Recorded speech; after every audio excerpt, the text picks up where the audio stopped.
Então é isso. André, tá gravando, tá? Tá sim. Agora tá gravando. Então vamos lá. Gente, então capítulo aí, dinâmica da hidrografia. Como eu falei com vocês, a gente vai começar, né, pela parte decoreba. A gente precisa dominar importantes conceitos, tá? Às vezes, às vezes não, né? As questões tornam-se mais difíceis, mais complexas, né? Pela dificuldade em dominar conceitos, né? Às vezes são conceitos que não são tão comuns, né? Não são trabalhados em outros assuntos, são conceitos mais específicos, né? Da parte da parte física, né, da hidrografia, então não são trabalhados, né, de uma forma regular, bacana. Então, isso é importantíssimo. Depois que a gente dominar esses conceitos, a gente vai analisar as características da hidrografia brasileira. Né? A gente vai falar de algumas características da hidrografia, a gente vai falar, né, jogar inclusive esses conceitos, né, quando a gente trabalha o Brasil, e também a gente vai falar sobre as bacias hidrográficas brasileiras, as principais, né, e as secundárias. Obviamente, sempre tendo direcionamento para os concursos. Tá legal? Beleza? Então, o primeiro conceito que a gente vai estudar, deixa eu pegar minha caneta aqui, só para eu marcar para vocês. O primeiro conceito que a gente vai estudar vai ser o conceito de bacia hidrográfica, tá? Primeiro, quando fala de bacia, lembra, ó, fecha o olho e fala em bacia. Cara, o que você pensa? Num recipiente, né? Ou seja, que vai receber ali, né? Tem condições de receber pelas suas características. Então, justamente, quando a gente fala de bacia hidrográfica, né? É a área que está recebendo, né? Todas as águas de uma determinada região que serão canalizadas para o rio principal, tá? Então, ó, quando a gente fala de bacia hidrográfica, é toda a área drenada para um rio principal. Então, você tem a inclusão, né, dos seus afluentes e subafluentes das duas margens, da margem direita e da margem esquerda. Reparem que as bacias, né, hidrográficas, elas apresentam como limites porções do relevo, certo? Essas porções mais elevadas do relevo, que servem, né, como separadores de bacias hidrográficas, são verdadeiros divisores de água ou interflúvios, tá? Apresentam, né, essa caracterização. Tá legal? Então, quando a gente fala de bacias hidrográficas, é uma área, né, cujas águas são drenadas para o rio principal, certo? Elas são separadas entre relevos de grande proporção, de grande, né, relevos de grandes proporções, de grande, né, de grandes elevações, né, ou pelo menos de elevações maiores, né, do que seu entorno, que servem como importantes separadores entre bacias hidrográficas. A essa porção do relevo nós chamamos de interflúvios ou divisores de água. Olha, aqui já dá para ter uma ideia, né? Então nós temos duas bacias, né, que a gente chamou de bacia, né, 1 ou bacia A, bacia 2 ou bacia, né, B, tanto faz, duas bacias. Repare que nós temos, olha, nós temos interflúvio, interflúvio, interflúvio, e aqui nós temos a área, né, cujas águas serão drenadas para o rio principal, tá? Jogando para cá, olha aqui um divisor de águas, ou divisores de água, de uma bacia hidrográfica. Olha que foto bacana, tá? Olha que foto bacana. Então, aqui nós já aprendemos dois conceitos importantes. O conceito de bacia hidrográfica e o conceito de interflúvio. Alguma dúvida? Tudo certo, Romulo. Tudo tranquilo? Vamos passar, então, para outros conceitos, tá? Quando a gente fala de morfo, é a forma, logia é o estudo. Então, a gente vai passar para o estudo das formas, né, dos canais fluviais, ou seja, dos rios. Gente, os rios é o que dão vida a uma bacia hidrográfica, né? Sem a presença dos rios, a gente não tem sentido algum. Tá legal? Beleza? Não faz sentido a gente estudar, né, sem os rios. Os rios que são assim, um coração, digamos assim, da matéria. Beleza? Então, a morfologia, as formas, né, dos canais fluviais. Eu estou me baseando aqui no livro do professor Teixeira, tá? Que chama-se Decifrando a Terra. Foi o livro que eu estudei, né? Que eu aprendi na faculdade. É um clássico aí do assunto, tá bom? Certo? Aí tá aqui, ó. Existem quatro, né, formas, quatro padrões principais de classificação dos canais com base em suas formas. Nós temos aqui os rios que são classificados como retilíneos, né? Outros, né, o de formato, né, de forma, né, meandrante, outro entrelaçado e outro anastomosado. O pessoal da FUVEST vai lembrar que na semana retrasada, não foi a passada, nós corrigimos uma questão que citava, né, o conceito de rio meandrante e de rio anastomosado, tá? Vocês devem estar lembrando. Coloquei aqui um exemplo, tá, sobre como é um rio retilíneo, né, entrelaçado, meandrante e anastomosado, tá? Então aqui nós temos a representação, mas é sempre bom a gente analisar a realidade. Então peguei aqui algumas imagens, né, e coloquei aqui para vocês, tá? Então aqui, ó, olha um trecho aqui do Rio Paraíba do Sul, que é o principal rio da nossa bacia hidrográfica, né, aqui do estado do Rio de Janeiro, a bacia do Rio Paraíba do Sul, que ele apresenta trechos, né, retilíneos. Gente, quando a gente fala de rios retilíneos, a gente precisa entender que não são muito comuns, tá? Porque, obrigatoriamente, a presença, né, dessa característica deve estar associada a condições bem peculiares, bem específicas.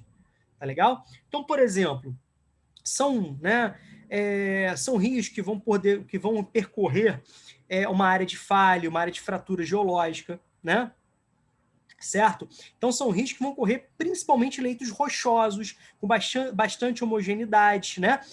Por que eu estou falando isso? Que para esse rio ficar retilíneo, as rochas precisam apresentar resistências bem próximas ao longo do seu curso, ao longo desse trajeto, pelo menos, né, retilíneo. Então você precisa ter, né, margens bastante instáveis, bastante definidas, né, cujas rochas apresentam bastante resistência e resistência próxima.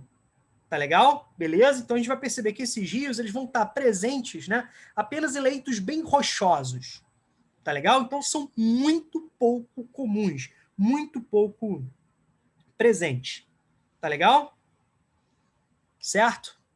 Quando a gente fala, né, desse segundo aqui, que é o exemplo, né, de rio. Deixa eu botar aqui para vocês, ó. Meandrante, o Jeg não botou na mesma ordem, tá bom? Então agora a gente vai falar sobre esse exemplo aqui, ó, do rio meandrante. Primeiro a gente precisa dominar o conceito de meandro. Meandros são as curvaturas naturais de um rio. Tá legal? O que são meandros? Então são as curvaturas naturais de um rio. Tá legal? Então, quando eu falo que são rios meandrânticos, são rios que apresentam bastante, né, muitos meandros, muitas curvaturas naturais, tá legal? Então, a primeira caracterização são rios, né, típicos de regiões de clima úmido, de clima quente, de clima úmido. Então, você tem a presença aí, né, de florestas tropicais, de florestas latifoliadas. Tudo bem? Certo? Então, a grande característica aí é a grande sinuosidade desse rio. Ao longo desse trajeto, a presença, né, de grandes curvaturas. Certo? Só para a gente entender. Vamos imaginar o seguinte. Deixa eu pegar aqui. Deixa eu fazer um desenho para vocês. Deixa eu pegar para cá. Deixa eu fazer um desenho para vocês aqui. Imaginem o seguinte. Que aqui eu tenho o trajeto de um rio. Estou tentando representar aqui os meandros, as curvaturas, tá? Eu quero que, por exemplo, vocês entendam que esse aqui é o curso do rio, da montante a jusante. Rômulo, eu não sei o que é isso. Daqui a pouco a gente vai falar. É o caminho do rio, é o sentido do rio, né? Em decorrência da gravidade. Tá bom? Beleza? Então aqui nós temos o trajeto. O que acontece? Ao longo desse trajeto, o que a gente vai perceber? que existem rochas que vão apresentar resistências diferentes, né? Estruturas de solo que vão apresentar resistências diferentes, certo? E, ao mesmo tempo, a gente vai perceber o seguinte, que a própria movimentação, pelo próprio trajeto, vai gerar áreas de acúmulo de sedimentos e áreas de retiradas de sedimentos. Então, de uma forma bem clássica, bem didática, tá? Não levando em consideração outros fatores, qual que é a tendência? Que esse rio vem aqui, ó, fustigando essa área, erodindo essa área, tá? E aqui a tendência é que você tenha um processo de acúmulo de sedimentos, né? Um processo de assoreamento aqui, ou de sedimentação, melhor dizendo, desculpa. Com isso, aqui nessa área, a tendência aqui, ó, é de erosão, né? Essa área vai erodindo. E aqui você tem, ó, sedimentação. Aqui é a mesma coisa. A tendência de erosão e aqui a tendência de sedimentação. Sabe o que está rolando aqui? Está aumentando, né, a silhueta desses rios. Né? Está ficando de uma forma mais aguda. Tá legal? Está ficando de forma mais aguda. E com isso, gente, nós temos outras realidades, outras vantagens, outras características, né? Outros assuntos que precisam ser analisados. Primeiro, os rios, né, com essas características, elas vão apresentar uma menor velocidade, porque são rios muito volumosos, né? Reparem, tá? São típicos de áreas quentes e úmidas. Então, são rios, né, bastante volumosos. Então, essas curvas, naturalmente, vão diminuir a velocidade desse rio. Diminuindo a velocidade desse rio, vão diminuir a sua capacidade destrutiva. Diminuindo essa capacidade destrutiva significa que diminui também, né, o processo de erosão e o acúmulo de sedimentos que serão depositados nesse rio. E é nessas áreas que a gente pode perceber que nós temos áreas, né, que vão se tornar refúgios de determinadas espécies, áreas onde vão ser a busca por alimentos de determinadas espécies, áreas de reprodução. Então, os rios de meandros, eles apresentam uma redução da sua velocidade, tá? Da sua velocidade. A gente vai falar um pouquinho depois, a gente vai relembrar que isso vai se tornar um dos grandes problemas urbanos, né? Por que os rios urbanos... o que acontece com os rios urbanos? Eles são degradados, né? E entre as suas degradações, além de poluição, né, um processo de degradação muito forte, você também tem a mudança dos cursos desses rios. E geralmente eles são colocados de forma retilínea, né? Para o aproveitamento urbano, para o aproveitamento do solo das margens dos rios, que são margens de transbordamento natural desses rios, tá? E, ao mesmo tempo, o que eles fazem? Colocam ali concreto, diminuindo, inclusive, o atrito. Tá? Isso aumenta a velocidade desses rios. Tá certo? Então, aqui a gente tem que entender que quanto mais ocorre, né, a erosão e deposição, que são características, são fatores contínuos, mais acentuada se torna a curva desse rio, né, do meandro, certo? Então, ele vai diminuindo, né, a sua velocidade, vai fazendo que ele feche, torna-se mais agudo, tá bom? Isso pode chegar ao ponto dele se separar do restante do canal fluvial, certo? Não sei como vocês estão percebendo aqui, ó, deixa eu ver se eu tenho aqui um exemplo. Aqui, ó, olha aqui. Pode gerar o ponto dele se separar do restante do canal fluvial. Isso aqui é chamado de meandro abandonado, tá? Isso vai gerando, né, um nome chamado de meandro abandonado, né? Que já gerou um processo de separação. Gente, isso é muito pouco comum, esse termo, de cobrar em prova. Mas meandro, ele é fundamental que vocês dominem. Tá legal? Tudo bem? Certo? Deu para entender aí, meus amores? Podemos avançar? Certo? Uhum.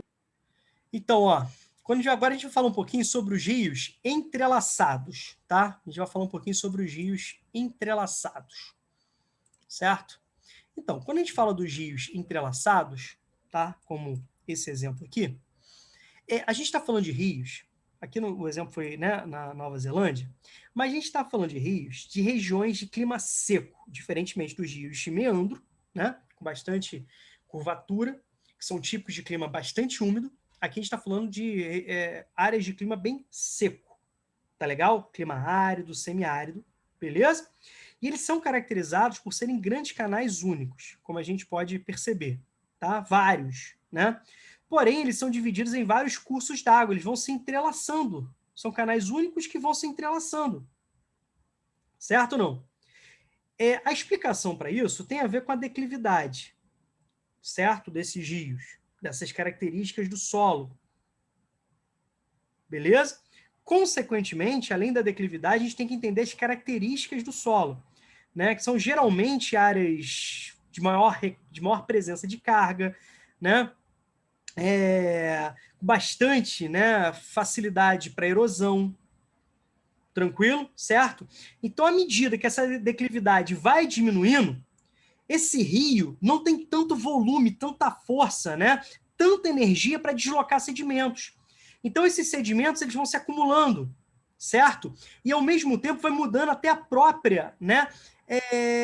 A própria característica do solo do fundo desse rio, então desse rio, né? Vai aumentando. Então, assim, a estrutura, né, vai ficando mais grosseira, porque diminui o intemperismo, a ação do intemperismo químico. Então, essas partículas, esses fragmentos rochosos, né, vão ficando mais grosseiros, mais pedregosos, certo? Vocês devem ter visto isso bastante em filmes, certo? Beleza?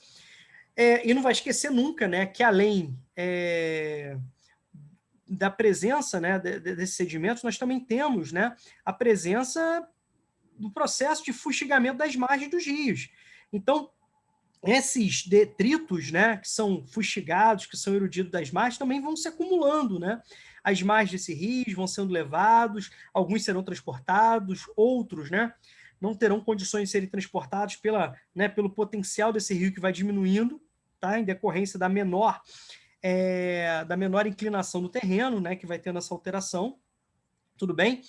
E a gente tem que entender o seguinte, que, né, geralmente que se pergunta, né, numa questão de prova, tá, que se diferencia de outros rios é justamente a grande quantidade, né, de carga que é depositado no fundo desse rio. Certo? Beleza? Então, assim,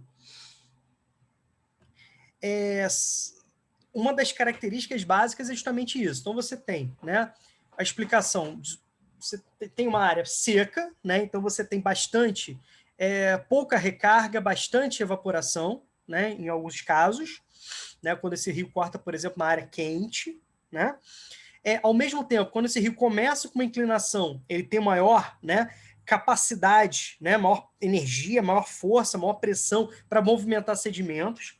À medida que esse rio vai chegando no terreno com menor declividade, ele já tem um menor volume de água, naturalmente, então uma menor capacidade de movimentar sedimentos. E, ao mesmo tempo, uma menor capacidade de fragmentar esses sedimentos, ou seja, um menor potencial do intemperismo químico. Então, vai gerando um acúmulo de sedimentos, né, bem grosseiros ao longo desse trajeto. Tá? Agora, por último e não menos importante, certo? Os rios, né, que são caracterizados, né, por serem anastomazados. Os rios anastomosados, que está aqui, tá? Um exemplo desses rios, tá? Então, o que acontece? Primeira característica desses rios, como a gente pode perceber, que nós temos a presença de 2 ou mais canais, tá? Beleza? Esse é o primeiro ponto, certo? São rios que eles apresentam baixa energia, ou seja, pouco volume, né, de água, certo? Então a gente vai perceber o seguinte, que eles vão se desenvolver em áreas úmidas, áreas alagadiças, tá?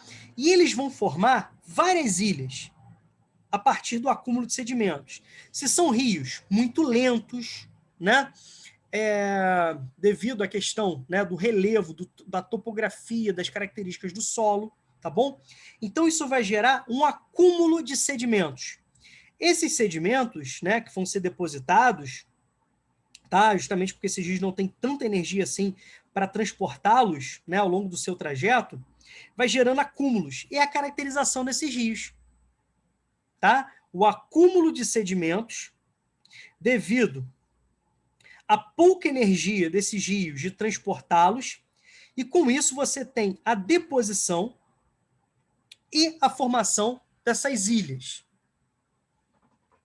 de sedimentos, tá? Agora, trocando em miúdos. Se eu fosse destacar em grau de importância para os concursos, tá aqui. Esse é o primeiro.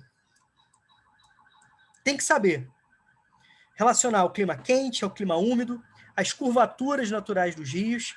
E aqui, ó, é o segundo para mim importância, tá? São rios, né, de menor energia, que vai gerando acúmulos de sedimentos, e a partir desses acúmulos de sedimentos nós temos inclusive formação de vegetação, né, sobre esse sedimento. Então você percebe ali numa visão aérea, uma visão, né, numa imagem de satélite, você consegue perceber a presença, né, de ilhas de sedimentação ao longo do trajeto desses rios. Tudo bem aí, gente? Tudo tranquilo? Show? Estão percebendo que é muita decoreba, né? Gente, nascente ou cabeceira, mole, né? Quando a gente fala, né, de nascente, é o local de nascimento desse rio, onde esse rio se origina. Um rio, ele pode ter, obviamente, mais de uma nascente, tá? Por exemplo, algumas nascentes do rio São Francisco já secaram. E eu, assim, eu não botei aqui a imagem, mas eu poderia ter colocado São Francisco, chama bastante atenção, tá? Mas aqui, olha só, aqui nasce o rio Tietê. Estão vendo? Aqui nasce o rio Tietê. Certo? Aqui, ó, inclusive nós temos para uma averiguação, né, para um cálculo sobre o volume dessa nascente. Agora, olha quando o rio Tietê pega numa área bastante urbanizada. Já mudou o seu curso, já está poluído, já está retilíneo, né, já está com concreto nas suas margens, certo? Então a gente pode perceber a degradação dessas margens. Meus amores, tá claro até aí? Tudo tranquilo?